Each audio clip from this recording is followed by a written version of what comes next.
Lutuula lwa Parliament eyabadde kubirizibwa Speaker Anita Mongo olunaku olw'eggulo ng'ennaku mwezi 12 March omwaka 2026. Ekiteeso ekikwata ku byobulamu naddala endwadde eya Sickle cell we kyayongedde okubanga kireetebwa ku mmeeza era nga bangi abandi banti balina obulwadde buno oba abo abalina omusaayi ogubutambuza oba ogubulimu bandi bange essuubi lya kubeeyongera oluvannyuma lw'ekiteeso ekyaleeteddwa Honorable Charles Ayume. At one point, you would not get married if you had not put a certificate of HIV testing. And I think we can do the same for sickle cell. The church came out strong. We need to do strong on that. We can also tap into the cultural leaders and influencers. Like you, Madam Speaker, you're a very big influencer. Bad Black, Zari. All these are, Right Honorable Speaker, all these are social media influencers and they have a following. Biaru, Gloria Buji, and so forth. Balam is a very big influencer. Actually, Lob is a very good influencer. Even the Lob is an influencer, Dr. Baigalulume and so forth. So we need to tap into this. Ebiteeso byaleeteddwa bakyaleeteddwa omukulu Honorable Charles Ayume ono ng'ava saidi z'Ekoboko Municipality muna NRM yabadde agamba nti obulwadde bwa sickle cell engeri gye bweyongedde okufufuggaza bannayuganda kati aleeta ekiteeso mu Parliament nti nga bwe kibadde nga omuntu tonnaba kulayira mu church ne munno okubeera nti mufuuka abafumbo abawedde emirimu babadde nga bakusaba certificate ya HIV ekiraga nti wamaze okwekebera obulwadde obuleeta mukenenya oba siriimu kana bwe kito n'agamba nti Parliament yandiyisizza etteeka ng'omuntu okukola embaga olina okugenda ne bakukebera oba olina obulwadde bwa sickle cell oba munno abulina oba omukummwe bumuli mu musaayi kati nno wawulidde ayogera ku linnya nga Bad Black Zari ne Gloria Bugi yabadde ateesa nti abo nabo baleetebwe nga ba influencer wano yayogeredde ne ku Speaker Anita Mongo n'amugamba nti Speaker naawe oli influencer mulungi kati Speaker n'agamba bannange sinze nzeka ne leader of opposition Joel Ssenyonyi ebintu bino mwabiri naye influencer temumwerabira naye nga tetwerabira nsonga nkulu yey'ekirwadde ekya sickle cell. Omukulu Honorable Asman Basaalirwa yagambye nti Uganda globally takes the 5th position in sickle cell prevalence and we are third in Africa. About 7 million Ugandans carry the sickle cell trait across the regions of the country. Nti Uganda ekwata ekifo kyakutaano mu nsi yonna ku bulwadde buno obwa sickle cell ate nga tukwata kyakusatu mu Africa. Nti bannayuganda abawerera ddala obukadde nga 7 balinamu ekyandibadde batugambe obulwadde buno obwa sickle cell oba akawuka ako mu misaayi gyabwe kati kiragira ddala nti obulwadde buno muganda wange bweriisa nkuuli mu ggwanga lino erya Uganda. Kati okusinziira ku Honorable Victor Nekesa ono nga UPDF representative bwe agenze ku floor ya Parliament agamba bwati. In modern times, much aware that sickle cell disease is a killer and unless known and treated early can give families misery. And then modern times dictate that our families are really looked into, their treasure. So a child born with sickle cell disease can be a burden to the family and the nation and the economy. However, with the modern technology, like earlier said by the former chair of health, besides gene editing, we also can be able to get and know that there are technologies that help children who have genes for sickle cell, and they get better children through like intravenous fertilization, and you get babies who are not going to be sickle cell. So we also pray in that this August House, with the time, we are able to get a technology and assist reproduction and children that the filter that have it not have to grow up with it at all through intravenous fertilization. And Ekiteeso Chakano Dr. Nekesa Victor, the UPDF representative, on the motion urging government to recognize the sickle cell disease as a major public health concern that requires immediate budgetary attention. So Honorable Dr. Nekesa yekiteeso kyeyalese ku floor ya Parliament kyekyokubeera nti waliwo tekinologiya azze ensangi zino. Kati Honorable Victor Nekesa ng'agamba nti tukozese technology nga in vitro fertilization oba kyoyinza okuyita IVF nti kiyambeko abafumbo abalina embeera ya sickle cell mu misaayi gyabwe okubeera nga basobola okuzaala abaana naye ng'abaana tebalinamu kawuka ako ka sickle cell oba bulwadde obwo bwa sickle cell mu misaayi gyabwe wabula nga tekinologiya yalina okubeera nga akozesebwa. Kati waliwo omu ku basawo eyawulidde ekyo omukulu amanyiddwa nga Dr. Kiza Blair bwe yawulidde suggestion ya Honorable Victor Nekesa, the UPDF representative mu Parliamentary, yagambye nti IVF costs roughly 30 to 55 million Uganda shillings per cycle and many couples need more than one cycle before success. Nti okukozesa enkola ya IVF kyetaaga obukadde wakati wa 3 ku bukadde 5 mu 5 buli cycle. Cycle tuyinza okugamba buli bwe kiina okuba nga kikolebwa wabula cycle y'emu esobola obutabeera successful oba eyinza obutakola. Cycle emu ekitegeeza nti omuntu osobola n'okumalawo obukadde obusukka 10 just okuzaala omwana omu bw'oti nga muyita mu nkola eyo eya IVF. Oba onfuna bulungi? Ekitegeeza nti kya bbeeyi nnyo wabula Dr. Aine yavuddeyo n'agamba nti look at a broader picture that once it's accepted their government will start offering such procedures at subsidized fee. Nti tutunule ekifaananyi ekikulu singa gavumenti enaaba eyisiza etteeka ku nkola eno eya sickle cell bagambe nti bwe basanga abazadde nga balinamu akawuka ako mibiri gyabwe at least tusobola okukozesa enkola eya IVF newankubadde ya bbeeyi nnyo. Dr. Aina agamba nti at least gavumenti wenaakisaako amaanyi n'asanga banaakendeeza ensimbi ezeetaagisa. So enkola eya IVF mukwano gwange still wobanga togitegedde abangi abanoonyeza ku baana ne bababula bagikozesezaako ne bakolera nti ogenda naye olina okubaamu n'akasente balina engeri bye bakola simanya ejjiri omukazi ne balijjamu wano ne baddira amazzi g'omusajja ne babaako engeri gye babiyiya mu ngeri ya tekinologiya ne bifatalizinga then ne bazza mu mukyala then omukyala n'asobola okuba nti afuna olubuto wabula nga balufunisiriza bweru.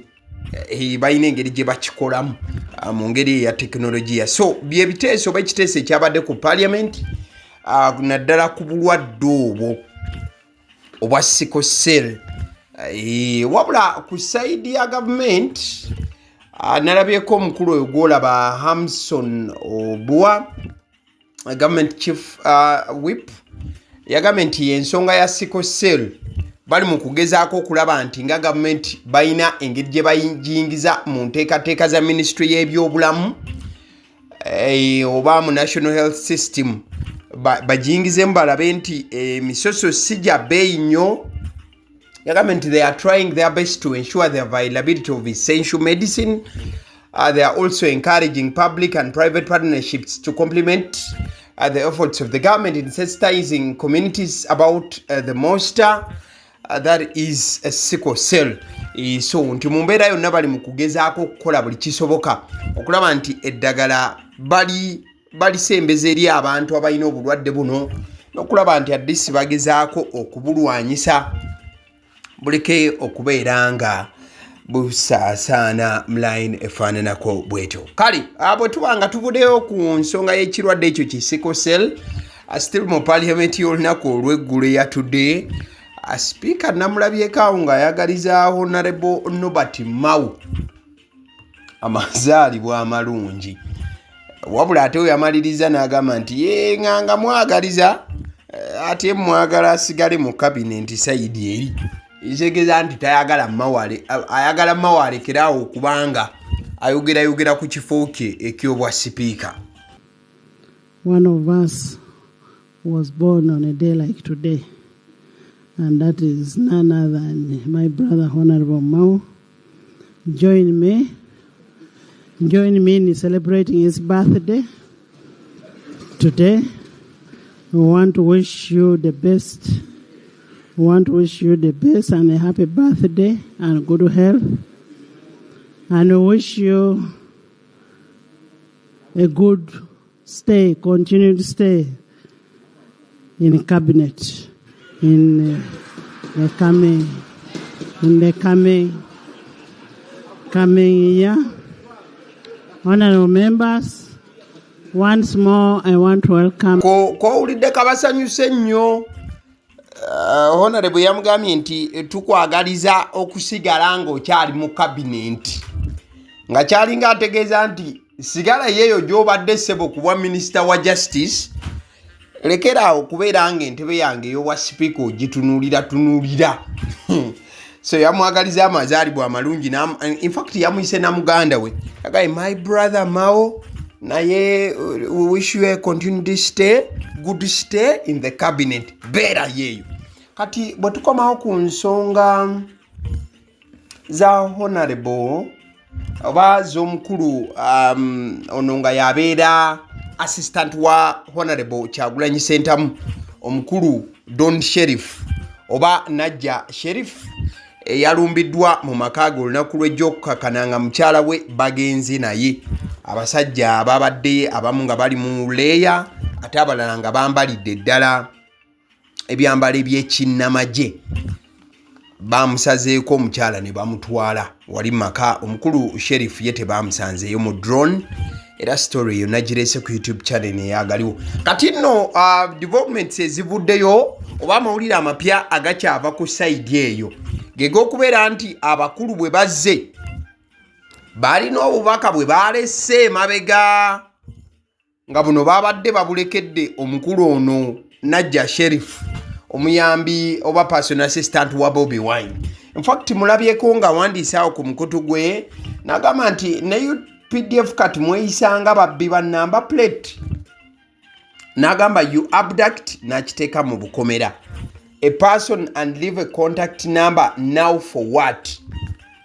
It is easier to issue summons than leaving your numbers in our homes. Naffe tetulina airtime. Kati Najja Sheriff bamulekeddewo enamba y'essimu ku kapapula. Kati n'abagamba nti lwaki beeyisanga babbi ba number plate. Omuntu we bamututte anene balekawo enamba. Daka n'ababuuza nti kati enamba mwaleseewo yaki? Kyangu nnyo okubeera nti munsamuni ngoba ne mumpandiikira ebbaluwa empita okusinga okuleka enamba y'essimu. Kale yamaze n'agamba naffe tetuyina airtime ssebo. Sakke kapapula ke baaliseewo ewaka w'omukulu Najja Sheriff. Though enamba nze njibise siina gakubwa miggo. Ize yasealize enamba. Kale so enamba baagireseewo then oluvannyuma omukyala ye ne bakuulita naye mu drone. Wabula nejje buli eno Najja Sheriff agamba nti tamanyiwa mukyala waali. But kapapula bataddeko SIU. SIU kye kitongole ekyo ekinoonyereza ekiri ekireka. Era bataddeko SIU kireka n'ennamba y'essimu ne bagireka nga bagiwandiise. Kale nzikiriza nkutegeeze ku bannaffe aba Honeybites bagamba nti bo omulimu gwe bakola gwa kukolera byakulya eby'abaana abadda ku masomero. Bwe tugamba abaana abadda ku masomero saabo bokka abadda ku masomero wabula n'ababeera ewaka balina package ey'ebyokulya eby'abaana mu line efaananako bwetyo. Gwe bakubire bukubizo bagambe njagala package y'ebyokulya by'abaana abali ku masomero oba abaana abalya ebyokulya. Balina ebyokulya yogera ku daddies, yogera ku binyeebwa, amawogola, yogera ku bagiya, yogera ku cupcakes, yogera ku donuts. Osobola okubafuna ku 0709 78 75 08. Ate era mukadde ke kamu bw'oba oyagala ku pizza size yonna era namba yemu. Ate era mukadde ke kamu bakola ne cake eza buli mukolo, babayita aba honey bites. Njagala n'okutegeeza ku bannaffe aba Alson Painters UG, bano basiizi ba langi era nga balina obukugu mu kusiiga langi, era bamanyi ne langi ki egenda ku kizimbe kyo era mu ruumu ki.